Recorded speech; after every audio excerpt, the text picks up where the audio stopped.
जब कल इतिहास रचा जाएगा तब मेरा नाम दुनिया मिटाने वालों में नहीं, दुनिया बचाने वालों में लिखा जाएगा। नमस्ते, मैं हूं पलक मुछाल और आप सुन रहे हैं 92.7 बिग एफएम। जैसे अभी आपने बताया कि आपको अच्छा लगता है अगर कोई कहानी, कोई गाना आपका जिसमें आपकी आवाज़ है वो अगर कहानी को आगे बढ़ाए या कहानी के साथ चले। सो वैसे देखा जाए तो एक ज़माना था जब प्लेबैक ये ऐसे आया था कि जो स्क्रीन पर एक्टर उसे निभा रहा है उसकी पर्सनालिटी या उसका जो कैरेक्टर है उससे मैच होनी चाहिए आपकी हाँ आवाज़। जी। तो वो ट्रेनिंग होती थी। अगर मैं कहूँ टेक्निकलिटीज़ की बात करें तो सिंगर्स उस पर काम करते थे।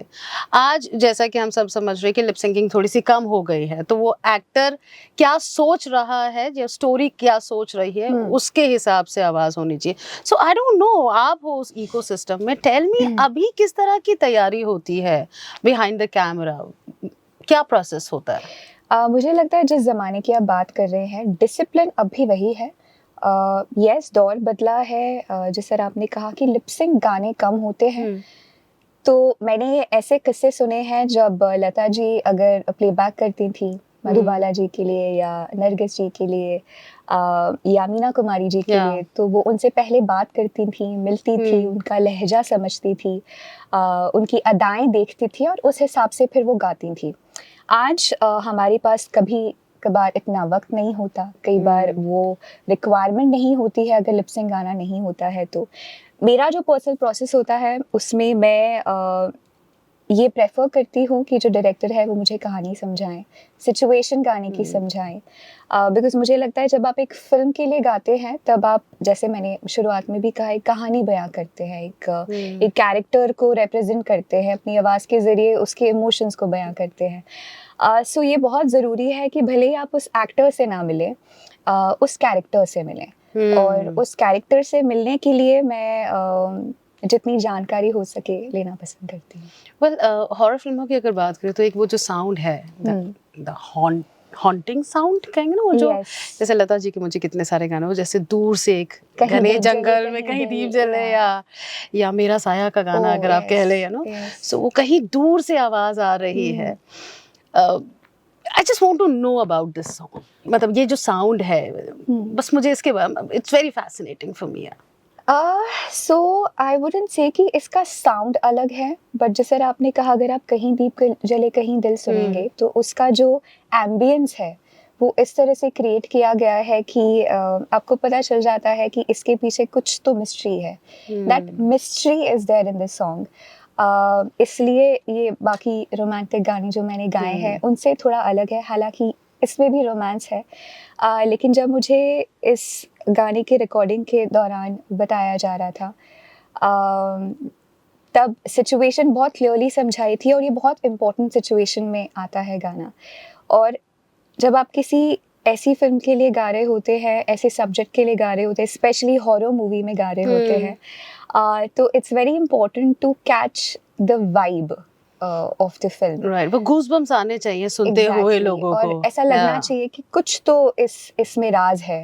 और मेरे गाने का इनफैक्ट मुखड़ा भी राज है। तो बस वही राज वाली जो बात है वो क्रिएट करने की कोशिश की। चलो अभी आपके कुछ राज खोलते हैं, मतलब लाइक समझते हैं। हाँ, ठीक है। आई ऑलवेज वंडर कि डाइनिंग टेबल कॉन्वर्सेशन कैसी होती होगी आप लोगों के घर पर, like Mithun, Palash and you, and also sir को भी मतलब म्यूजिक में बहुत शौक है, तो बात होती है, कैसी बात होती है? घर पे मिथुन जी और मेरा रूल है कि हम काम की बातें नहीं बहुत ही कम करते हैं। तो जब आप हमारे घर पे आएंगे तब आपको बाकी सारी बातें मिलेंगी, लेकिन काम की नहीं। सो ये बहुत इम्पोर्टेंट है, बिकॉज हम दोनों ही वो अपने स्टूडियो में समय बिताते हैं दिन भर, और मैं अपने काम में मशगूल होती हूँ। तो जब हम घर जाते हैं तब हम काम बाहर छोड़कर आते हैं, और हमारा काम संगीत से है। तो इसलिए संगीत की बातें ही आपको कम मिलेंगी। Be in the same house, to spend my life with Mithun ji as an artist, it's a blessing, because as a music director वो सिर्फ संगीत की बातें नहीं करते, संगीत में जीते हैं। तो वो एक जो माहौल है वो बहुत प्रेशियस है। आप तो मुझे लगते हैं काफी organised. How organised with this like personal stuff Mithun is? Mithun ji is also organised that way. हाँ जी, उन्हें इनफैक्ट अनुशासन बहुत पसंद है। और जब आपके जीवन में अनुशासन हो तो ऑर्गेनाइजेशन तो आ ही जाता है। जैसे आपने कहा कि घर में तो काम की बातें होती नहीं, म्यूजिक की बातें होती नहीं, बट बाहर जाना मतलब जैसे होता है ना कि एक ब्रेक लेना है, सो घूमना फिरना पसंद है, खाना पसंद है, क्या ज्यादा पसंद है? शादी के पहले ऑनेस्टली इतना घूमना फिरना नहीं पसंद था। शादी के बाद मिथुन जी के साथ रहकर, इनफैक्ट मिथुन जी को भी पहले घूमने का इतना शौक नहीं था, लेकिन हमने साथ में ट्रैवलिंग एक्सप्लोर की है। सो हम जब समय मिलता है घूमने निकल जाते हैं। योर फेवरेट डेस्टिनेशन लाइक जो साथ में गए थे? इंडिया में राजस्थान, ओके, और इंडिया के बाहर ऑस्ट्रेलिया। और राजस्थान में कहाँ? राजस्थान की हर जगह, इनफैक्ट वहाँ की मिट्टी की खुशबू, मेरा परिवार राजस्थान से ही है, तो एक अलग ही लगाव है उस जगह से। और खाने में? दाल बाटी। कल्याण जी आनंद जी के ये जो लिटिल स्टार ग्रुप है वहाँ से आपकी तैयारी शुरू हुई थी, तो ये तो समझ आ गया था कि बचपन में म्यूजिक ही करना है, लेकिन बचपन में आप सिर्फ म्यूजिक नहीं कर रहे थे, आप और आपके भाई और भी बहुत सारी चीजें चल रही थी। जैसे मैंने ऐसा सुना है जस्ट कि ट्रेन में जो साफ सफाई करते हैं बच्चे उनके लिए, देन वो लोग जो हार्ट सर्जरीज के लिए पैसे अफोर्ड नहीं कर सकते उनके लिए आप फंड रेज करती थी, गाना गाती थी, ये सब आप अपने बचपन में ही शुरू करते व्हेन यू वर लाइक 11 और 12? गाना शुरू किया तब 2.5 साल की थी, लेकिन हाँ सामाजिक कार्य करना शुरू किया जब मैं 6-7 साल की थी। तब 6-7 साल की, ये कहाँ से आया?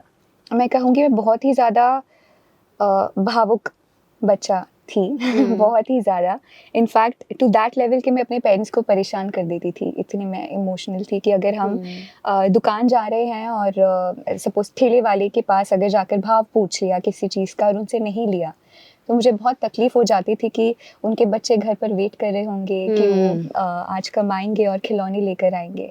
तो ऐसी छोटी छोटी चीज़ें मुझे बहुत ज़्यादा परेशान करती थी। जैसे आपने वो ट्रेन का जिक्र किया, आमतौर पर हम बस पैसे देकर सोचते हैं कि हाँ चलो काम हो गया या मदद कर दी। मुझे ऐसा लगता था कि ऐसा क्यों है कि मैं इतनी प्रिविलेज्ड हूँ और वो लोग नहीं। मैं इतनी प्रिविलेज्ड हूँ तो वो इसीलिए हूँ ताकि मैं जो मुझसे कम प्रिविलेज्ड है उनकी मदद कर सकूँ। और वहीं से हार्ट पेशेंट्स वाला मिशन शुरू हुआ, सेविंग लिटिल हार्ट्स, जो आज तक चल रहा है। और अब तो फाउंडेशन भी इस्टेब्लिश हो गया है, लेकिन अब तक 4021 सर्जरीज हो चुकी हैं। मैं कहूँगी कि मेरे जीवन का सबसे बड़ा गोल या सबसे बड़ा पर्पस जो मैं समझती हूँ वो मेरा मिशन है, और खुशी है कि वो अब तक चल पाया है। छोटा सा सवाल लगता है, बट सोचो आज से 20 साल, 25 साल, 50 साल बाद कोई पलक का नाम याद करे एक सिंगर, तो कैसे पहचाना जाना चाहती हो एज अ सिंगर और ह्यूमैनिटेरियन, मतलब कि वो जो सामाजिक कार्य में? ये सच है कि एक बूंद पानी की हजारों की प्यास बुझा नहीं सकती। ये भी सच है कि एक टुकड़ा रोटी का सारे जहां की भूख मिटा नहीं सकता।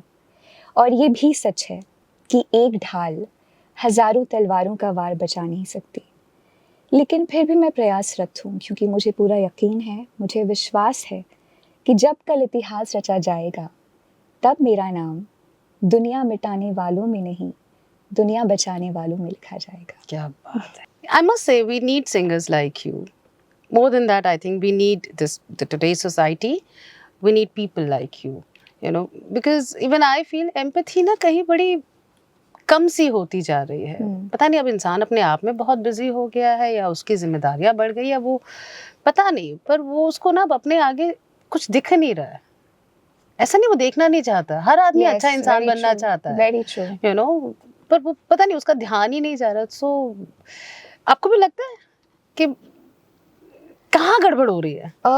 बहुत अच्छी बात कही आपने कि लोग ऐसा नहीं है कि मदद नहीं करना चाहते ज़रूरतमंद लोगों की, या काइंडनेस नहीं दिखाना चाहते या पॉजिटिव नहीं रहना चाहते, बट मुझे ऐसा लगता है कि उसे प्रायोरिटी बनाना पड़ेगा। आई फील कि जब एक आम आदमी अपने जीवन में 100 तरह की चीज़ें कर रहा होता है, I think kindness is on the last, it's at the last level. In fact बहुत सारे लोग मेरे पास आते हैं, बहुत सारे यंगस्टर्स, दे टेल मी कि दीदी जब हम पैसे कमाने लगेंगे, जब हम सक्सेसफुल हो जाएंगे, हम भी आपके जैसा काम करना चाहते हैं।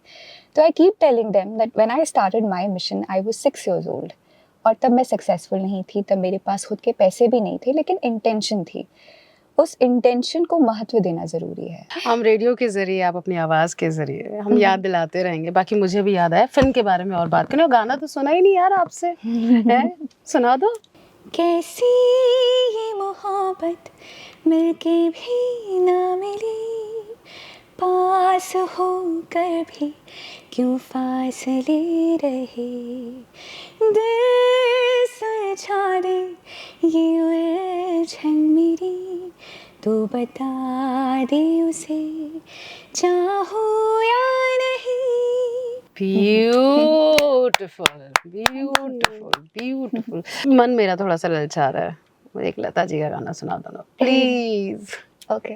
कभी मुझे को याद करके जो बहेंगे तेरे आंसू, कभी मुझे को याद करके जो बहेंगे तेरे आंसू, तो वहीं पे रोक लेंगे उन्हें आके मेरे आंसू, तुझे धर भेजा रहेगा मेरा साया साथ होगा, मेरा साया मेरा साया मेरा साया मेरा साया। Thank you so much. और हमारी दुआएं आपके साथ रहेंगी, आप आपके सोशल वर्क के लिए, वो जो एक लेगेसी आप पीछे छोड़कर जाने का इरादा रखती हैं, उसके लिए खूब सारी दुआएं, एंड ऑफ कोर्स ढेर सारी दुआएं आपको आपके इस नए गाने और इस नए प्रोजेक्ट के लिए। Thank you so much. Thank you.